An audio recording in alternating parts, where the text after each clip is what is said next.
ॐ भूर्भुवः स्वः तत्सवितुर्वरेण्यं भर्गो देवस्य धीमहि धियो यो नः प्रचोदयात्। ओम शांति शांति शांति। नमस्ते मेरे प्रिय दोस्तों, ये भगवान श्री रामना महर्षि के उपदेश उनके अपने शब्दों में 18वां वीडियो है। इस वीडियो का टॉपिक है अनुभव। सत्य में सतर नहीं होते, साधक के अनुभव में सतर होते हैं। अनुभव कई प्रकार के हो सकते हैं, अनुभव करने वाला एक ही होता है। आत्मा निश्चित रूप से सबके अनुभव का विषय है, लेकिन वह अनुभव हमारी कल्पना के मुताबिक नहीं है, वह केवल जैसा है वैसा ही है।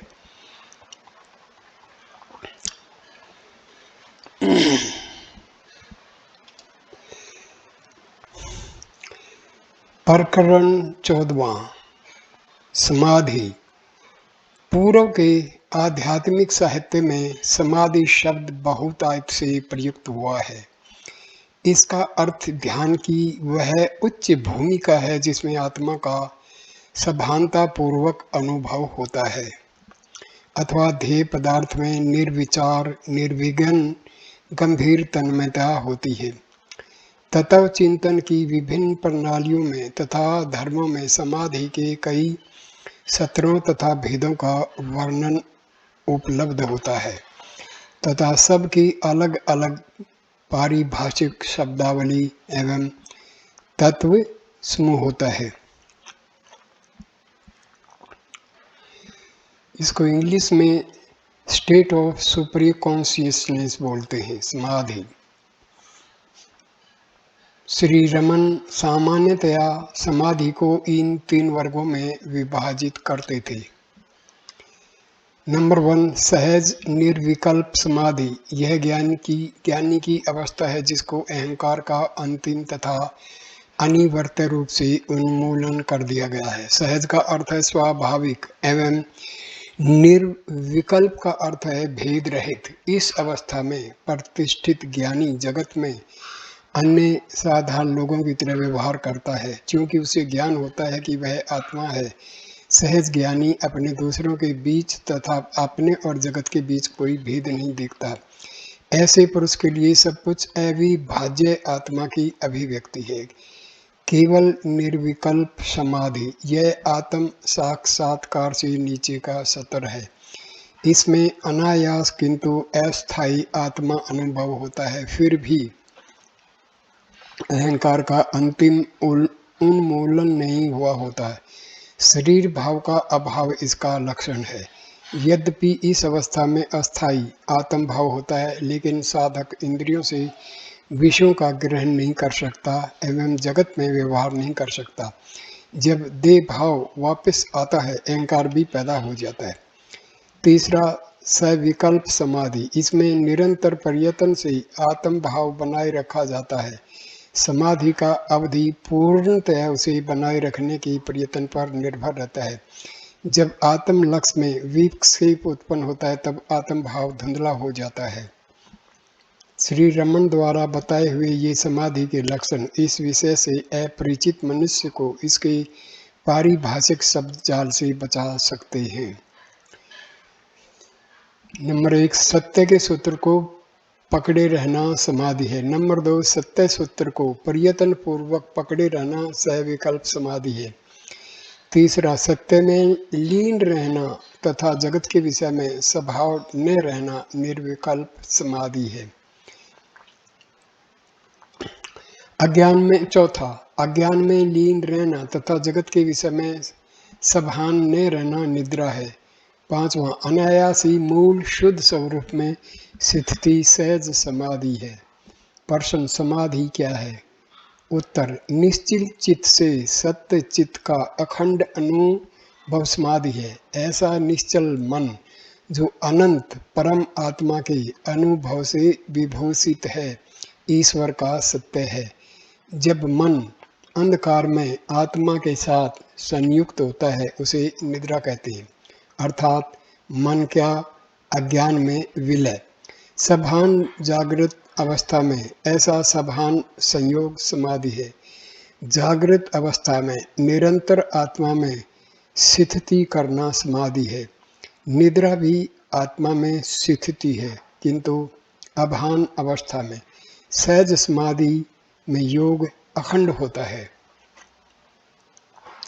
प्रश्न, केवल निर्विकल्प और सहज निर्विकल्प समाधि क्या है? उत्तर, नष्ट न हुए मन का आत्मा में विलय केवल निर्विकल्प समाधि है। इस अवस्था में मनुष्य वासनाओं से मुक्त नहीं होता, अतः उसे मोक्ष प्राप्त नहीं होता। वासनाओं के विनाश के बाद ही मोक्ष प्राप्ति संभव है। प्रश्न, सहज समाधि का अभ्यास कब करना चाहिए?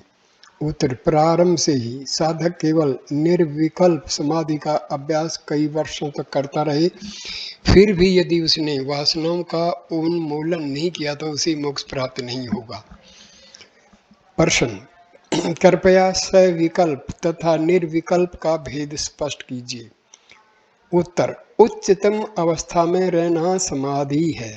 मन के विक्षेपों के कारण जब वह प्रयत्न के साथ होती है तो सविकल्प है, तथा जब ये विक्षेप नहीं होते तो ये निर्विकल्प है। अनायास हमेशा मूल स्थिति में रहना सहज समाधि है। प्रश्न, सहज के पूर्व निर्विकल्प प्राप्त करना अनिवार्य है क्या? उत्तर, सविकल्प या निर्विकल्प समाधियों में से किसी में भी स्थायी रूप से रहना सहज स्थिति है। देह भान क्या है? जड़ शरीर तथा चेतना, ये दोनों अन्य पूर्ण शुद्धता अपरिवर्तनशील चेतना में रहते हैं, जिसमें देह भान हो या न हो। यदि मनुष्य शुद्ध चेतना को निरंतर बनाए रखता है तो देह भान रहे चाहे जाए, उससे क्या फर्क पड़ता है। देह भान का पूर्ण अभाव समाधि को अधिक गहरी बनाता है, लेकिन इससे परम सत्य के ज्ञान में कोई फर्क नहीं पड़ता। प्रश्न, समाधि और तुर्य एक है क्या? उत्तर, समाधि तुर्य निर्विकल्प इन सब का एक ही अर्थ है।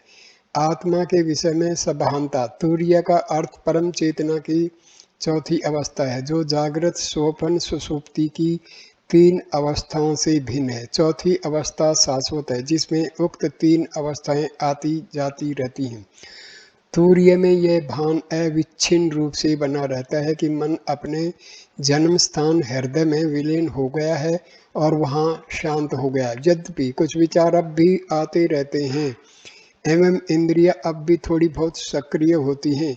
निर्विकल्प में इंद्रियां पूर्ण रूप से निष्क्रिय होती हैं एवं विचारों का भी पूर्ण अभाव होता है। इसलिए इस अवस्था में शुद्ध चैतन्य का अनुभव तीव्र तथा आनंद में होता है। सविकल्प समाधि में तुर्य अवस्था हो सकती है। प्रश्न, नींद तथा तुर्य में अनुभव किए गए आनंद में क्या फर्क है?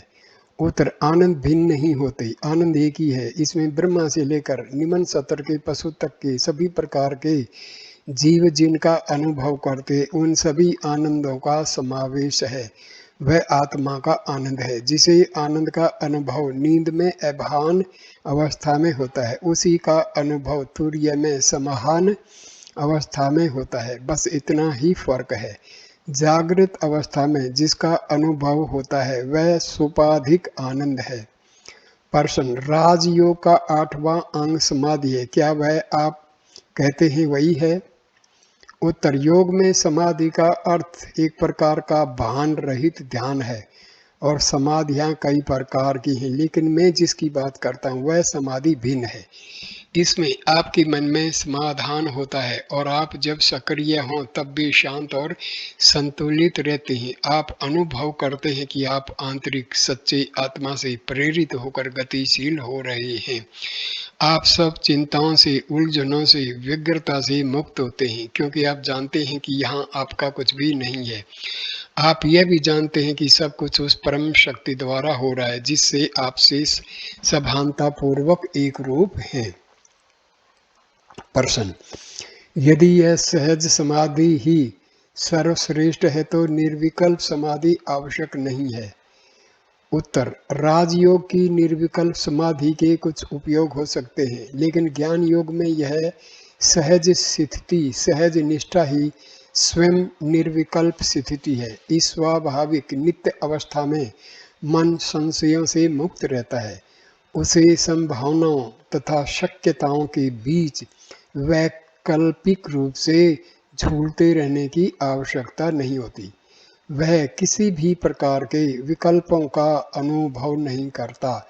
वह सत्य के बारे में आश्वस्त है, क्योंकि उसे उसके अस्तित्व का निरंतर अनुभव होता है। जब वह सक्रिय होता है तब भी जानता है। सत्य में, आत्मा में, परम सत्या में सक्रिय है। प्रश्न, गाढ़ निद्रा, लय तथा समाधि में क्या फर्क है। उत्तर, गाढ़ निद्रा में मन का लय होता है, नाश नहीं। जो लीन होता है वह फिर से प्रकट होता है। ऐसा लय ध्यान में भी हो सकता है, लेकिन मन का नाश होने पर वह फिर से प्रकट नहीं होता। इसलिए योगी का ध्येय मनोनाश होना चाहिए, मनोलय नहीं। ध्यान की शांति में कभी कभी मनोलय होता है, लेकिन वह पर्याप्त नहीं। उसके बाद भी मन के नाश के लिए दूसरे उपायों का अभ्यास अवश्य जारी रखना चाहिए। कुछ लोग मन में एक तुच्छ विचार के साथ योग समाधि जैसी लय की अवस्था में बहुत लंबे अरसे तक रहते हैं, जिसके दौरान कई पीढ़ियां बीत चुकी होती हैं, लेकिन व्युत्थान होते ही उस तुच्छ विचार के साथ जागृत होते। ऐसे योगी ने चित्त का नाश नहीं किया होता है। आत्मा से अलग मन के अस्तित्व का अस्वीकार ही उसका अंतिम सच्चा नाश है। इस समय भी मन नहीं है, इस सत्य का अनुभव कीजिए। अपने आप होने वाले दैनंदिन विचारों व्यवहारों के सिवाय इस सत्य का अनुभव अन्य किसी प्रकार से किया जा सकता है। जानिए कि इन व्यवहारों को चलाने वाला मन सत्य नहीं है, बल्कि आत्मा से प्रकट हुआ एक असत्य आभास मात्र है। इस तरह मनोनाश किया जाता है। प्रश्न, निर्विकल्प समाधिस्थ योगी पर भौतिक उपद्रवों का प्रभाव पड़ता है। मेरा एवं मेरे मित्र का इस बारे में मतभेद है। उत्तर, आप दोनों सही हैं। आप में से एक केवल समाधि का तथा दूसरा सहज समाधि का उल्लेख करता है। दोनों प्रकारों में मन आत्मा के आनंद में मगन होता है। केवल के दौरान भौतिक सक्रियता ध्यान करने वाले के लिए उपद्रव कर सकती है, क्योंकि मन का नाश नहीं हुआ, वह अभी जीवित है और गहरी नींद जैसी अवस्था से किसी भी क्षण फिर से सक्रिय हो सकता है। उसकी तुलना कुएं के पानी में पूर्णतया डूबी हुई बाल्टी के साथ की जाती है, जिसे उसके साथ बंधी हुई रस्सी से वापस खींचा जा सकता है। सहज में मन पानी में रस्सी के साथ पूरी तरह डूबी हुई बाल्टी के समान आत्मा में हमेशा के लिए विलीन हो गया होता है। सहज में मन को जगत की ओर खींचने वाला कुछ नहीं बचा होता है। तब उसकी क्रियाएं उस बच्चे के समान होती हैं जो नींद में माता का दूध पीता है, लेकिन उसके बारे में सभान नहीं होता। प्रश्न, ऐसी अवस्था में मनुष्य जगत में कार्य कैसे कर सकता है। उत्तर, जिसने स्वयं को स्वाभाविक रूप से ध्यान की स्थिति में रखने की आदत दृढ़ बना ली है तथा समाधि के आनंद का सतत अनुभव करता है, वह कोई भी कार्य करते हुए, किसी भी प्रकार के विचार करते हुए समाधि अवस्था से च्युत नहीं होता। यह सहज निर्विकल्प समाधि है। सहज निर्विकल्प मनोनाश है, जबकि केवल निर्विकल्प अस्थाई मनोलय मात्र है। जो लय समाधि की अवस्था में होते हैं उन्हें समय समय पर मन का निग्रह करना पड़ता है, लेकिन यदि मन सहज समाधि की तरह नष्ट हो गया हो तो वह फिर से कभी भी अंकुरित नहीं होगा। ऐसे पुरुषों द्वारा जो भी किया जाता है वह सिर्फ प्रासंगिक होता है। वे कभी भी अपनी ऊंची अवस्था से नीचे नहीं आते। जो लोग केवल निर्विकल्प अवस्था में होते हैं वे साधक हैं, सिद्ध नहीं। जो सहज निर्विकल्प अवस्था में वे वायु रहित स्थान में रहते वे दीपक के समान है अथवा निस्तरंग सागर की तरह होते हैं, अर्थात उनमें कोई गति चलन नहीं है। वे किसी भी वस्तु को अपने आत्मा से भिन्न नहीं देखते हैं। इस अवस्था को प्राप्त न करने वालों को सब कुछ अपने आप से अलग लगता है। प्रश्न, केवल निर्विकल्प से तथा सहज से योगी सापेक्ष जगत के अनुभव के स्तर पर नीचे उतरता है, तब दोनों का अनुभव क्या समान नहीं हुआ? उत्तर, नीचे आना या ऊपर जाना होता ही नहीं। जो ऊपर नीचे आता जाता है वह सत्य नहीं है। केवल निर्विकल्प में मन की बाल्टी पानी में अस्तित्व रखती है, अतः उसे किसी भी एक्शन बाहर निकाला जा सकता है। सहज उसी नदी की तरह है जो समुद्र में मिल चुकी है और इसलिए उसे वापस नहीं ला जाया सकता। आप ये सारे प्रश्न क्यों पूछते हैं? अभ्यास तब तक जारी रखिए जब तक आप स्वयं इस अवस्था का अनुभव न कर लें। प्रश्न, समाधि का क्या उपयोग है? उसमें विचार जीवित रहता है क्या? उत्तर, समाधि ही सत्य को प्रकट कर सकती है। विचार सत्य पर पर्दा डाल देते हैं, इसलिए समाधि से भिन्न किसी भी अन्य अवस्था में सत्य का अनुभव नहीं होता। समाधि में केवल मैं हूँ का अनुभव रहता है, कोई भी विचार नहीं। मैं हूँ अनुभव निश्चलता का अनुभव है। प्रश्न, यहाँ रहने पर मुझे जिस समाधि अर्थात निश्चलता का अनुभव होता है उसे मैं कैसे दोहरा सकता हूँ? उत्तर, आपका वर्तमान अनुभव वर्तमान परिस्थिति के प्रभाव के कारण है। इस वातावरण से बाहर आप इसे प्राप्त कर सकते हैं क्या? यह अनुभव रुक रुक कर होने वाला है, वह स्थायी न बने तब तक अभ्यास आवश्यक है। प्रश्न, समाधि का अनुभव शांति का या निश्चलता का अनुभव है क्या? उत्तर, वह शांत स्वच्छता जो मन की चंचलता से रहित है उसे समाधि कहते हैं। वह मोक्ष का दृढ़ आधार है। भ्रम में डालने वाली इस चंचलता का नाश करने के सनिष्ठ प्रयत्न से उस समाधि का अनुभव कीजिए जो शांत चेतना तथा आंतरिक स्वच्छता है। प्रश्न, आंतरिक और बाह्य समाधि में क्या फर्क है? उत्तर, जगत को देखते हुए सत्य को पकड़े रहना एवं अंदर से कोई प्रतिक्रिया न होने देना बाह्य समाधि है। यह तरंग रहित सागर जैसी अवस्था है। आंतरिक समाधि में देह भाव लुप्त हो जाता है। प्रश्न, मन अक्षण भर के लिए भी उस अवस्था में डूबता नहीं है? उत्तर, इसके लिए मैं चित्त एवं चित्त से देखे जाने वाले दृश्य रूप जगत से पर रहा हुआ आत्मा हूँ, ऐसा दृढ़ निश्चय होना चाहिए। प्रश्न, फिर भी मन कभी न हटने वाला विघ्न है जो समाधि के मार्ग में हमेशा खड़ा हो जाता है तथा आत्मा में डूबने की हर कोशिश को निष्फल बनाता है। उत्तर, मन सक्रिय हो तो क्या हर्ज है? वह आत्मा के अधिष्ठान पर सक्रिय है। मन की सक्रियता के समय भी आत्मा को पकड़े रहिए। प्रश्न, रोमा रोला द्वारा श्री रामकृष्ण परमहंस के बारे में लिखे गए ग्रंथ में मैंने पढ़ा कि निर्विकल्प समाधि भयंकर अनुभव है। क्या निर्विकल्प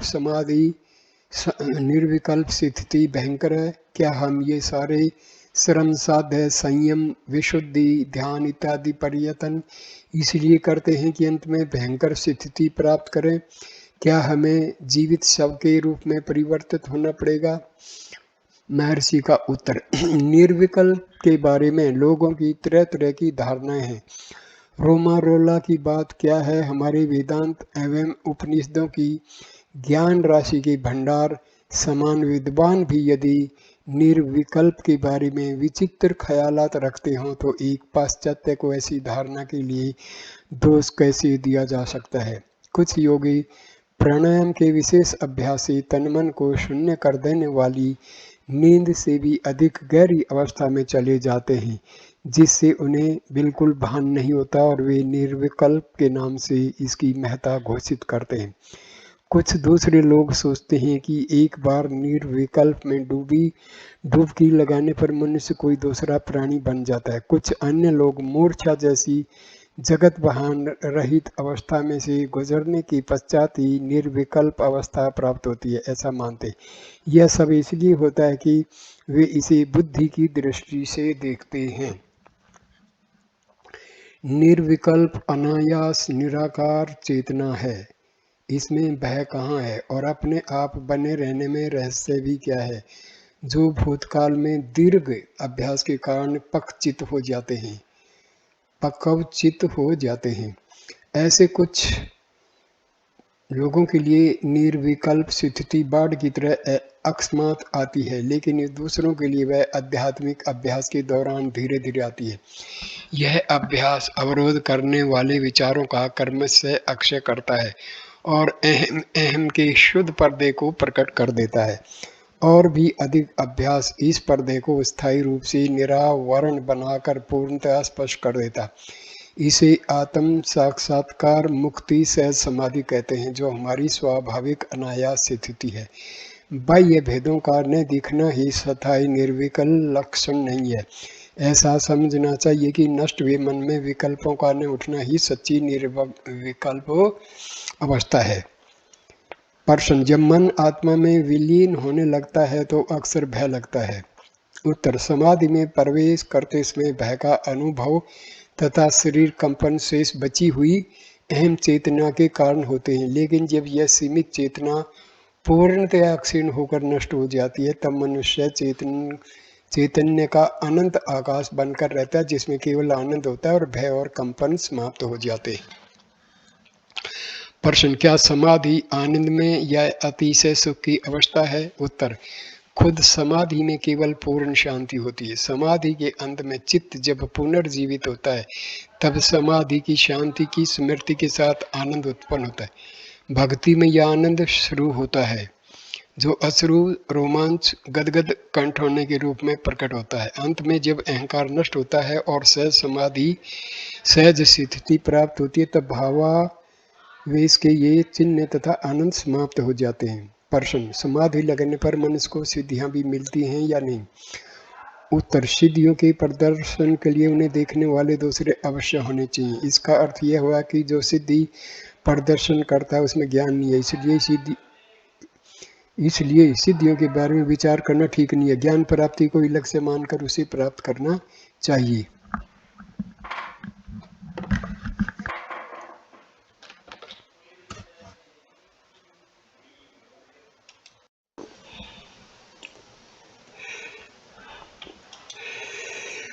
प्रश्न: मुंडोकुन उपनिषद में कहा गया है कि योग की अंतिम 8वीं भूमिका समाधि प्राप्त न हो तब तक मुक्ति नहीं मिलती, चाहे कोई कितना ही ध्यान या तप करे। क्या यह सच है?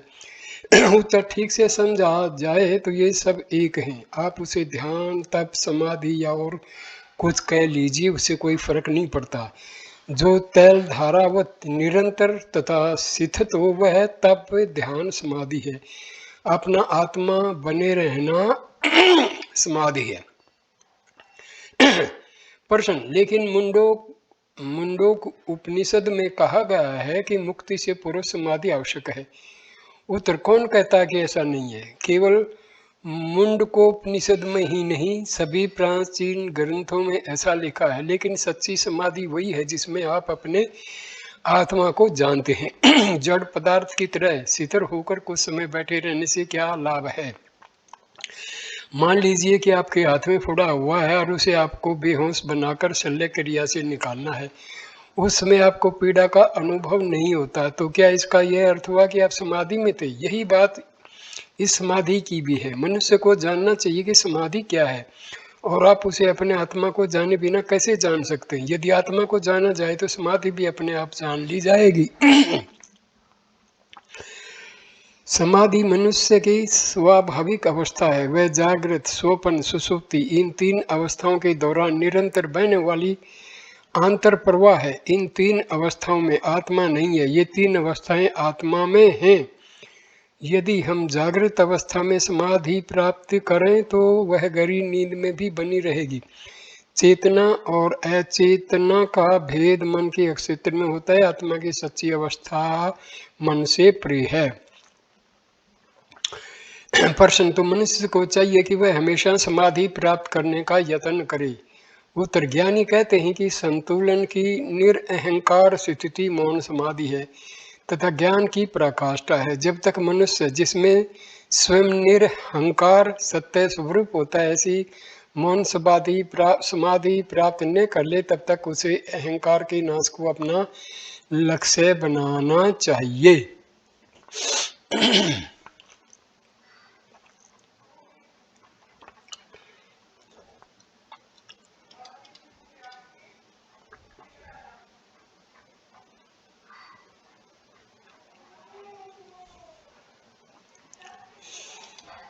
सिद्धियां और दर्शन। ध्यान के कुछ अद्भुत प्रभाव भी होते हैं। देवों के दर्शन, दूरदर्शन, मन से संदेश भेजना इत्यादि अति प्राकृतिक शक्तियों की प्राप्ति हो सकती है।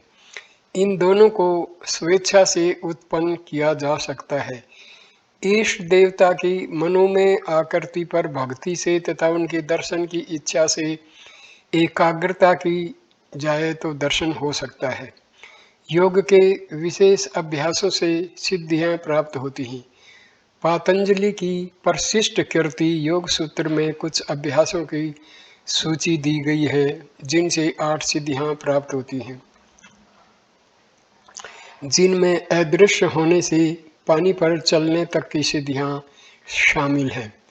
श्री रमन अपने भक्तों को दर्शन या सिद्धि के लिए प्रयत्न करने की सलाह नहीं देते थे। वे कहते कि ये सब मन की उपज है और आत्म साक्षात्कार में विघ्न रूप है, सहायक नहीं। वे इस बात का स्वीकार करते थे कि यदि दर्शन अपने आप होने लगे तो प्रगति का लक्षण है, लेकिन साथ साथ ये भी कह देते थे कि वे केवल अस्थायी मानसिक अनुभव हैं, आत्मा अनुभव से निम्न कक्षा के हैं।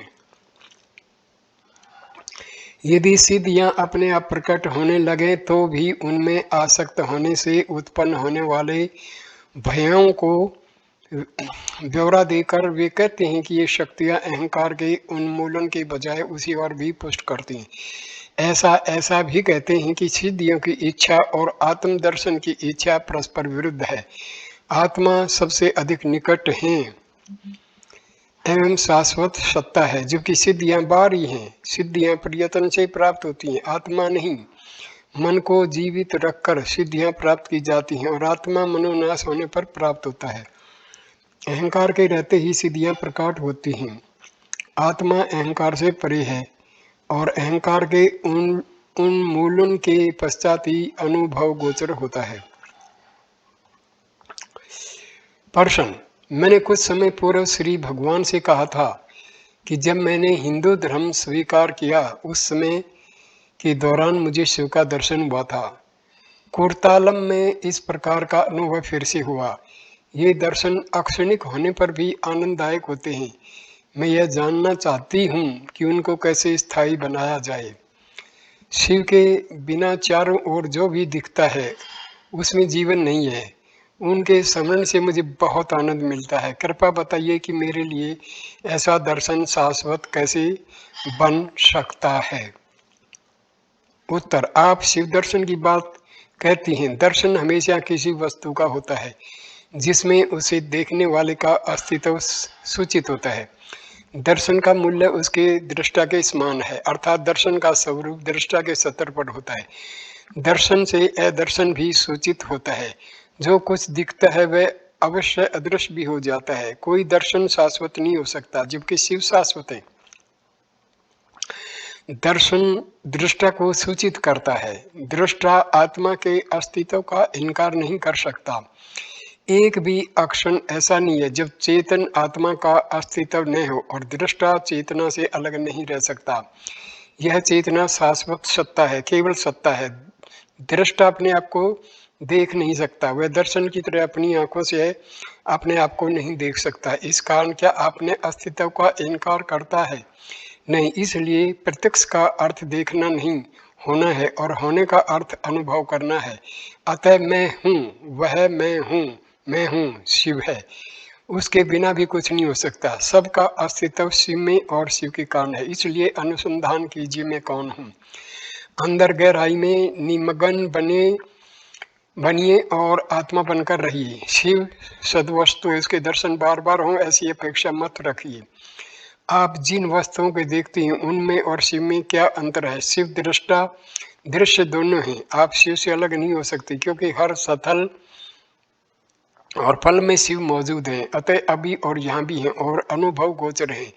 यदि आप सोचते हैं कि आपको शिव का अनुभव नहीं है तो आप गलत सोचते हैं। शिव के अनुभव में यही विघ्न है। इस विचार का त्याग भी कीजिए और साक्षात्कार हाजिर है।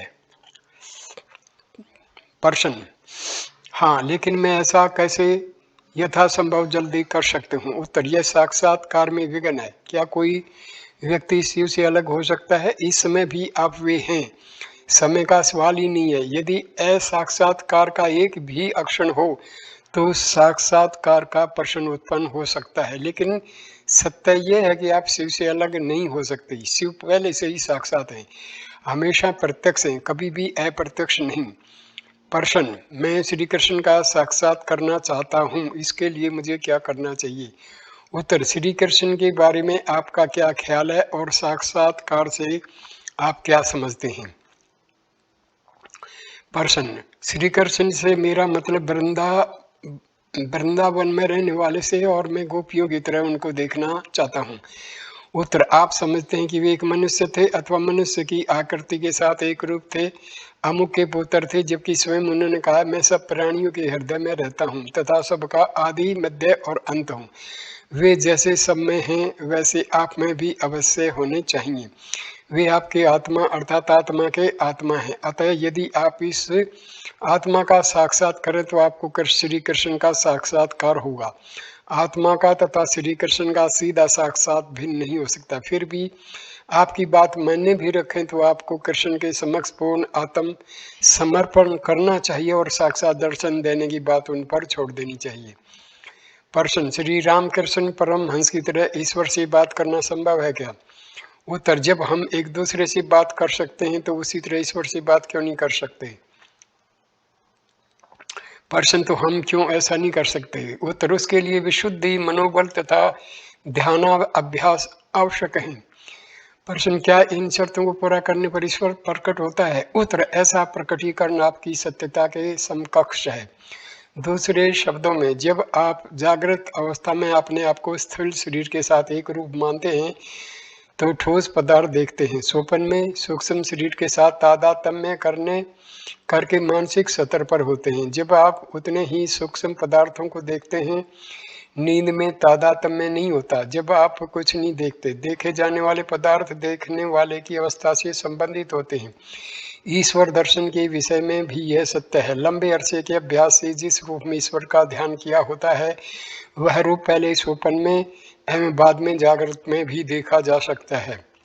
प्रश्न: यहाँ के कई मुलाकाती मुझसे कहते हैं कि उन्हें आपकी ओर से दर्शन तथा विचार प्रवाह प्राप्त होते हैं। मैं 1.5 महीने से यहाँ हूँ, लेकिन मुझे किसी प्रकार का जरा भी अनुभव नहीं हुआ। क्या मैं आपकी कृपा का पात्र नहीं हूँ? उत्तर: दर्शन और विचार प्रवाह साधक के मन की अवस्था अनुसार होते हैं। यह व्यक्ति पर निर्भर है, विश्व व्यापक सत्ता पर नहीं। लेकिन इनका कोई महत्व नहीं, मन की शांति मुख्य बात है। साक्षात्कार क्या है? शंख चक्र गदा पद्म धारण किए हुए ईश्वर का दर्शन है। यदि इस रूप में ईश्वर का दर्शन हो भी जाए तो भक्त का अज्ञान कैसे नष्ट होगा? शाश्वत अनुभव ही सत्य होना चाहिए। प्रत्यक्ष दर्शन नित्य प्राप्त अनुभव है। प्रत्यक्ष होने पर भी स्वयं ईश्वर जाना जा सकता है, लेकिन इसका यह अर्थ नहीं है कि वह किसी विशेष आकार में ही भक्त के समक्ष दिखाई दे। अनुभव में जब तक शाश्वत न हो उससे कोई प्रयोजन सिद्ध नहीं होता। क्या चतुर्भुज ईश्वर का दर्शन शाश्वत अनुभव है? वह नश्वर और भ्रामक है। दृष्टा आवश्यक होना चाहिए दृष्टा अवश्य होना चाहिए। यह दृष्टा ही शाश्वत एवं सत्य है। ईश्वर चाहे करोड़ों सूर्यों के प्रकाश सा दिखे, क्या यह प्रत्यक्ष है? ऐसे ईश्वर दर्शन के लिए मन तथा नेत्र चाहिए। यह अप्रत्यक्ष ज्ञान है, जबकि दृष्टा सीधा अनुभव है। दृष्टा ही प्रत्यक्ष है। प्रश्न, लोग वैकुंठ, कैलाश, इंद्रलोक, चंद्रलोक आदि स्वर्गों की बातें करते हैं, क्या वस्तुतः इनका कोई अस्तित्व है? उत्तर, अवश्य। आप आश्वस्त रह सकते हैं कि उनका अस्तित्व है। वहां भी मेरे जैसा कोच पर बैठा हुआ स्वामी और उसके सम्मुख शिष्य बैठे होंगे। वे कुछ पूछेंगे और वह कुछ जवाब देगा। सब कुछ कम या अधिक इसी तरह का ही होगा, लेकिन उससे क्या? यदि कोई चंद्रलोक देखता है तो इंद्रलोक देखना चाहेगा, उसके बाद बैकुंठ, तब उसके पास कैलाश देखना चाहेगा, और इस तरह चित्त घूमता ही रहेगा। शांति कहाँ है? यदि शांति चाहिए तो उसे पाने का सही मार्ग आत्मा अनुसंधान है। आत्मा अनुसंधान से आत्म साक्षात्कार किया जा सकता है। यदि मनुष्य आत्मा अनुभव कर ले तो वह इन सब लोगों को अपने आत्मा में देख सकता है।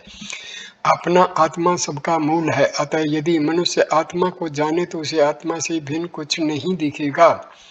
तब ऐसे प्रश्न नहीं होंगे। बैकुंठ और कैलाश हो चाहे न हो, इस समय आप यहाँ हैं, यह हकीकत है कि नहीं? आप यहाँ कैसे हैं, कहाँ हैं? इन बातों का निर्णय करने के पश्चात उन सब लोगों के बारे में सोच सकते हैं। प्रश्न, पातंजलि के सूत्रों में उल्लिखित सिद्धियां सच्ची हैं या केवल उनका सोपन है? उत्तर, जो ब्रह्म या आत्मा है उसके लिए इन सिद्धियों का कोई मूल्य नहीं है। स्वयं पातंजलि कहते हैं कि उनका प्रयोग केवल मन से होता है और वे आत्म साक्षात्कार के लिए विघ्न हैं। प्रश्न, तथा अति मनस की शक्तियों के बारे में सच्चाई क्या है? उत्तर, शक्तियां ऊंची या नीची हो, मन की हो या अति मनस की, उनका अस्तित्व शक्तिमान के संदर्भ में होता है। तलाश कीजिए वह कौन है। प्रश्न, अध्यात्म मार्ग पर चलने से सिद्धियां मिलती हैं या वे मुक्ति की विरोधी हैं? उत्तर, आत्म साक्षात्कार सर्वोच्च सिद्धि है। एक बार सत्य का अनुभव होने पर आप अज्ञान मार्ग के प्रति आकृष्ट नहीं होंगे। प्रश्न, तो सिद्धियों का उपयोग क्या है?